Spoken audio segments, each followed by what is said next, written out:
पहला कॉलम हम लोगों ने बनाना है सीरियल नंबर, ऑटो नंबर इसको हमने रख दिया, रिजल्ट शीट हम लोग बना रहे हैं। दूसरा कॉलम हमने यहाँ पे रखा रोल नंबर और रोल नंबर में नंबर रखेंगे। उसके बाद हम यहाँ पे जो है वो क्लास ऐड करना चाह रहे हैं, तो यहाँ पे हमने लिख लिया क्लास और इसके ऊपर हम लगा देते हैं लुकअप विज़ार्ड। वैल्यूज आपने खुद से लिखनी है, तो वैल्यूज जो है वो आप खुद से लिख लें। हम यहाँ पे फर्स्ट वैल्यू ये लिख देते हैं, सेकंड वैल्यू लिख देते हैं, थर्ड वैल्यू लिख देते हैं और उसके बाद हम फोर्थ वैल्यू लिख देते हैं, नेक्स्ट और उसके बाद फिनिश। 3 कॉलम्स हमारे बन गए। हमने जिक्र किया था एक कॉलम के ऊपर, एक फील्ड के ऊपर आप प्राइमरी की लगा सकते हैं, लेकिन यहाँ पे हमें कंपोजिट की का इस्तेमाल करना पड़ेगा। 2 कॉलम्स को मिला के सिलेक्शन आपने दोनों की लेनी है और उसके बाद प्राइमरी की ऑप्शन को क्लिक करना है। दोनों कॉलम्स के ऊपर प्राइमरी की लग गई। इस वक्त इस की को हम कंपोजिट की कहेंगे, ठीक है, ताकि हम हर क्लास के लिए जो रोल नंबर है वो 1 से स्टार्ट कर सके। उसके बाद हमारे पास जो है वो यहाँ पे स्टूडेंट का नेम आ जाएगा शॉर्ट टेक्स्ट में। इसके लिए आपको बताया कि फॉर्मेट में आप ग्रेटर देन का साइन लगा लें, सेव करते जाएं। यहाँ पे हम लोग जो है वो इसका नाम क्लास रिजल्ट रख लेते हैं। टेबल हमारा सेव होता जा रहा है साथ में। इसके बाद आप यहाँ पे जेंडर का कॉलम बना लें, लुकअप विज़ार्ड को ऑन कर लें, सेकंड ऑप्शन में चले जाएं। आप यहाँ पे जो जेंडर की ऑप्शंस हैं वो आप यहाँ पे लिख लें और इसको फिनिश कर दें। व्यू चेंज करके आप देख सकते हैं टेबल आपका जो है वो टेबल के व्यू में या डाटा शीट व्यू में आपको नजर आता जाएगा। इसके बाद हम लोगों ने यहाँ पे जो है वो सब्जेक्ट्स के कॉलम्स बनाने हैं। जैसे हमने यहाँ पे बना लिया इंग्लिश, इसको आपने रखना है नंबर, ठीक है। और इसके बाद आप जो भी सब्जेक्ट्स बनाना चाहें, उर्दू, उसके बाद आप यहाँ पे इस्लामियात कर लें, इसको भी नंबर कर लें। फिर आप यहाँ पे फिजिक्स कर लें, इसको भी आप नंबर कर लें। केमिस्ट्री कर लें, इसको भी नंबर कर लें और बायो कर लेते हैं, इसको भी नंबर कर देते हैं। कुछ सब्जेक्ट्स के नाम आपने लिख लिए, आपके सब्जेक्ट्स और हैं आप वो भी लिख लें। सेव आपने करते जाना, ठीक है। नंबर डाटा टाइप के लिए आपने गौर करना है, ये डिफॉल्ट वैल्यू में क्या लिखा हुआ है, 0। टेबल का जरा व्यू चेंज करके देखें, जहां जहां नंबर डाटा टाइप है, जैसे रोल नंबर, इंग्लिश, उर्दू, इस्लामियात, 0 पहले से लिखा हुआ नजर आ रहा है, ये डिफॉल्ट वैल्यू है जो उसमें पहले से नजर आ रही है। तो हमने एक काम यहाँ पे कर लेते हैं, एक कॉलम, एक फील्ड बना लेते हैं टोटल मार्क्स, इसको रखते हैं नंबर और इसमें जो डिफॉल्ट वैल्यू है इसको हम अपनी मर्जी से कोई वैल्यू दे देते हैं।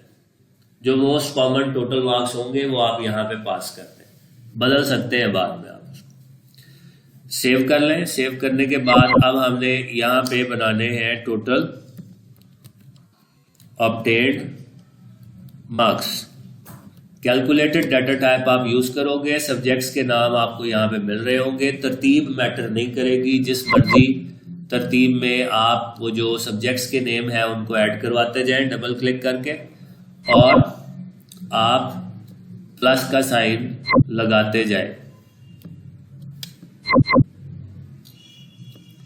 ये कोई अल्फाबेटिकल ऑर्डर या समथिंग इस तरह के किसी ऑर्डर में जो है ना वो नेम शो करवा रहा है, तो आपने ध्यान से वही वाले जो सब्जेक्ट्स हैं वो पास करने हैं जो कि सब्जेक्ट्स या जिनकी डाटा टाइप क्या है, नंबर।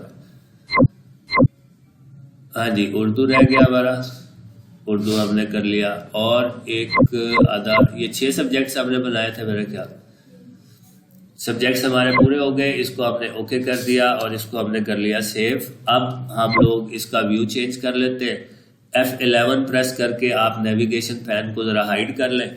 रोल नंबर हमने लिखा यहाँ पे 1, क्लास हमने जो है वो लिखी 9th, स्टूडेंट का नेम हमने यहाँ पे लिख लिया, हाँ जी, लाइक, और जेंडर हमने लाइक जो है वो फीमेल्स ही होती है ज़्यादातर, तो हम यही कर लेते हैं, ठीक है। अब 99 इसके इंग्लिश में, 99 इसके उर्दू में, 49 इसके इस्लामियात में, 99 फिजिक्स में, केमिस्ट्री में और बायो में। देखो टोटल मार्क्स में 550 ऑटोमेटिक नजर आ रहा है और टोटल ऑब्टेन्ड ऑटोमेटिक कैलकुलेट हो रहा है, ठीक है। नाम ही क्या है, लाइक, तो ब्रिलियंट तो होना ही होना ना उसमें। अच्छा जी, अब हमने यहाँ पे जो नेक्स्ट कॉलम बनाना है वो हमारा क्या है, परसेंटेज। कैलकुलेटेड डाटा टाइप आप यूज करोगे और कैलकुलेटेड डाटा टाइप यूज करने के बाद टोटल ऑब्टेन्ड मार्क्स वाली field divided by total marks वाली फील्ड मल्टीप्लाई बाय 100 नहीं करना, ठीक है।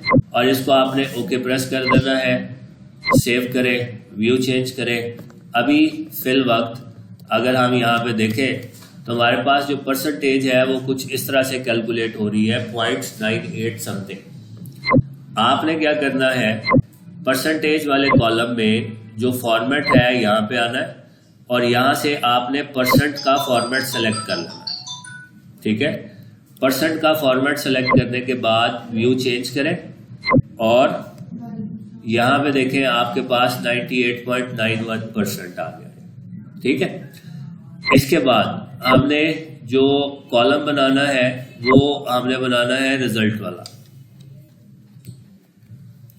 रिजल्ट में भी कैलकुलेटेड लगना है, लेकिन आपने साथ में टेबल को सेव लाजमी करना है। तो टेबल को हमने किया सेव। टेबल को सेव करने के बाद हमने यहाँ पे रिजल्ट की जो फील्ड है वो बनाई, कैलकुलेटेड, डाटा टाइप लगाई। अब यहाँ पे इफ का इस्तेमाल करेंगे, लेकिन एक्सेस में इफ जो है वो डबल आई से स्टार्ट होगा, ठीक है। फील्ड जो आपने यूज करनी है परसेंटेज वाली, उसके ऊपर डबल क्लिक कर दें। ग्रेटर देन और इक्वल टू का सिंबल आपने खुद पुट करना है। परसेंटेज का साइन इस एक्सप्रेशन के अंदर आप नहीं लगा सकते, तो हमें यहाँ पे अगर 40% वाले को पास करना है तो देन हम यहाँ पे लिखेंगे 0.40, ठीक है। परसेंटेज को आपने सॉल्व कर लेना है। 33% लिखना है तो 33 डिवाइडेड बाय 100 कर दें, जो आंसर आएगा वो आपने यहाँ पे लिख देना है। उसके बाद आप कॉमा लगाएं, इन्वर्टेड कॉमास में आप ट्रू वैल्यू लिख दें, कॉमा लगाएं, इन्वर्टेड कॉमास के अंदर आप फॉल्स वैल्यू लिख दें और ब्रैकेट क्लोज कर दें, ठीक है। इसको ओके प्रेस कर दें। ओके प्रेस करने के बाद इसको सेव कर लें और व्यू चेंज करके आप इस चीज को देख सकते हैं कि रिजल्ट में 98.91% पे वो स्टूडेंट जो है वो क्या कंसिडर हो रहा है, पास।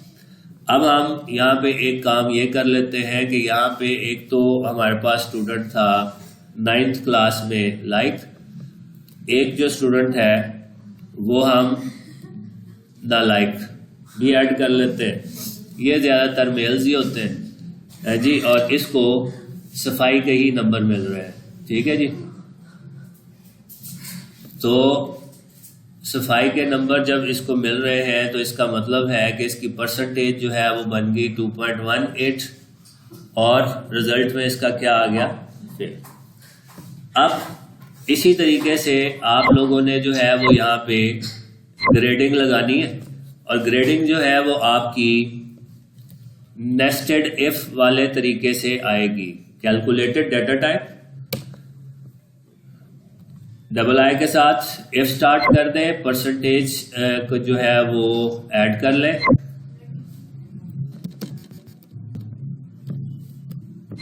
और उसके बाद ग्रेटर देन और इक्वल टू पहला ग्रेड हम देना चाह रहे हैं 90% या इससे अबव के ऊपर। कौन सा ग्रेड देना चाह रहे हैं? A+ देना चाह रहे हैं, वो हमने इन्वर्टेड कॉमास में लिख दिया। अब इसी सारी एक्सप्रेशन को मैंने कॉपी कर लेना है और कॉमा के बाद इस सारी एक्सप्रेशन को मैंने पेस्ट कर देना है। सिर्फ वैल्यूज मैंने चेंज करते जाना। 70 के ऊपर ग्रेड जो है वो मैंने A दे दिया, 70 की जगह 0.70 आ जाएगा। फिर इसको पेस्ट कर दें, एक कॉपी की हुई चीज को जितनी दफा मर्जी आप पेस्ट कर लें, ठीक है। तो यहाँ पे जो है वो 60 के ऊपर हमने इसको जो ग्रेड है वो दे दिया B, एक दफा फिर इसको पेस्ट कर लें। और इस दफा 50 के ऊपर जो है वो ग्रेड हमने इसको दे दिया C, एक दफा फिर इसको हमने पेस्ट कर दिया 40% और ग्रेड हमने दे दिया यहाँ पे सपोज D। लास्ट में इससे नीचे के लिए F लिख दें। जितनी ब्रैकेट्स आपने ओपन की हैं उतनी ब्रैकेट्स आप यहाँ पे क्या करोगे, क्लोज करोगे। एक मिस्टेक वैसे हमसे ये होती जा रही है, ये तो हमने ठीक कर लिया है, ये आ गया B+। वैसे आजकल जो न्यू ग्रेडिंग स्कीम अनाउंस हुई है उसमें A+ ग्रेड भी है, A- ग्रेड भी है, A ग्रेड भी है। मतलब पहले A+, फिर A, फिर A-, फिर B+, फिर B, फिर B-। इस तरह से कोई न्यू ग्रेडिंग स्कीम्स जो है वो उन्होंने अप्लाई की है। तो जो इस दफा 9वीं से स्टार्ट होगी, 9वीं से और 11वीं से। हाँ जी, कितने इफ हमने लगाए हैं? 1, 2, उसके बाद 3, उसके बाद 4 और उसके बाद 5 इफ हमने लगाए थे। ब्रैकेट्स हमने क्लोज कर दी। इसके बाद हमने ओके प्रेस करना है और अगर ये हमें कोई एरर नहीं दे रहा तो इसका मतलब है हम कामयाब हो चुके हैं नेस्टेड इफ लगाने में। कॉमास का, इन्वर्टेड कॉमास का ख्याल लाजमी रखना है आपने। व्यू चेंज करके चेक कर लें। ग्रेड्स जो है वो आपको नजर आ रहे होंगे, एक का A+ है और एक का F है, ठीक है।